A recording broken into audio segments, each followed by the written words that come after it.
Hello, Triton Central. This is Chris Oak, Superintendent of the Northwestern Consolidated School District of Shelby County. As I'm sure many of you are aware, earlier today, Governor Holcomb issued an executive order declaring a shelter in place for all Hoosiers through April the 7th. That is in tandem with an earlier order that closed schools through May 1. This evening, I would guess that many of you are wondering how this shelter-in-place order might affect e-learning in our campus and its operation through the balance of the school year. So I want to take just a few minutes of your time to try and provide some details on that.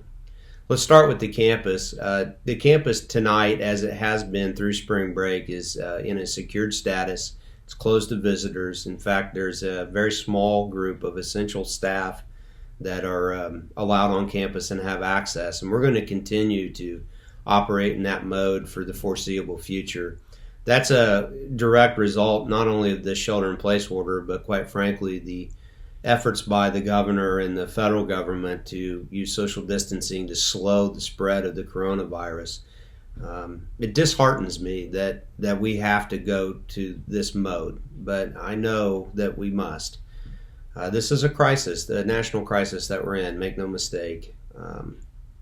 And so we play a part in that. Like I said, it's disheartening because one of the many things about TC that I love is that our school campus is more than a school. It functions as a community center in many ways. And all you have to do is come one evening and see the number of people and the number of events that go on, and you get an appreciation for that. And it's something that makes us uniquely us. This is short term. Okay, it's not going to last forever.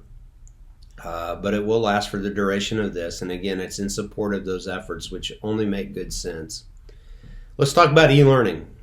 E-learning will continue on with the plan that was previously communicated. And as a reminder, that calendar is on our website, www.nwshelbyschools.org.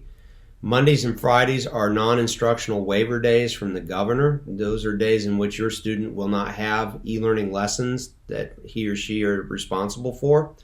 The idea there and the hope there is that those are days our staff will use to prepare the upcoming lessons for your student.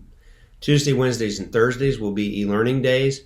Not terribly different than e-learning days that we have used for a number of years with regards to inclement weather or snow events.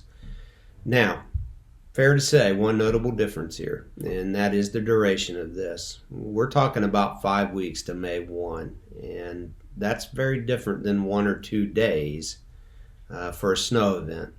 I can assure you that our staff, our instructional staff and our leadership are very much aware of the pressures 5 weeks of e-learning will put on you as a parent in your home. And so we're going to endeavor to create lessons that are engaging and interesting, but at the same time do not put undue pressure on you as it regards time, okay? Because you've got a lot of things to worry about here coming up, and we don't want education to be one of them. Again, let's talk about communication. Your first line of communication is your student's teacher. The next would be your student's principal, and then finally be central office. And while we are indeed working remote, lines of communication remain very much open via email or phone. So please do not hesitate to email or call your teacher, the principal, or the central office with comments or concerns. Okay, so e-learning, just as we planned, starting Tuesday, the 31st of March. We have a food program that we're going to roll out, and there will be some further communication on this later in this week. It'll start April 2nd. It'll occur on Thursdays from 3 to 5 p.m. There will be curbside pickup of meals, and there'll be 5 breakfast and 5 lunch for any student. So any student under the age of 18 is eligible, and the student doesn't need to be present, frankly, to pick this up. And so we will begin that on April 2nd, and that will continue through the duration of this event. Again, information coming later in the week, separate, okay, about that. Lastly, I want to talk about the significance of what's going on with education. We've done e-learning. E-learning is something that's not foreign to our staff, your students, or you as a parent. Again, it's fair to say that 5 weeks is a little different animal probably. No doubt there are going to be some challenges. Many we think we've anticipated. There are certainly going to be some that we have not. And I tell you what, if the last 3 weeks have taught us anything, it certainly taught us this: expect the unexpected. So there are things going to come up during these 5 weeks. Internet connectivity issues, a malfunctioning iPad, you name it, it is very likely it could happen. Simply ask that you communicate with your teachers, with your principals. We'll work with you collaboratively to get through these challenges. There isn't anything that we can't overcome. There isn't anything that we can't address. It'll take some patience and understanding, and we're appreciative of that on your part, and we will endeavor to demonstrate the same on ours. Okay, so we're going to have to work through stuff. We can do it. Again, we're not starting from scratch on this. And then lastly, I'd like to leave you with this thought. The potential health impact of this crisis is considerable.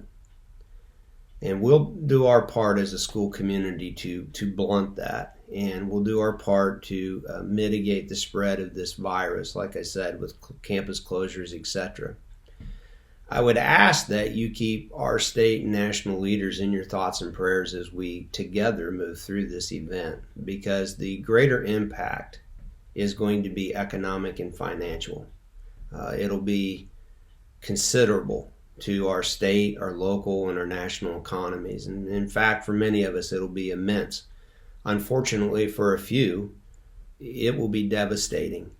There are tough times ahead for us as it relates to this coronavirus.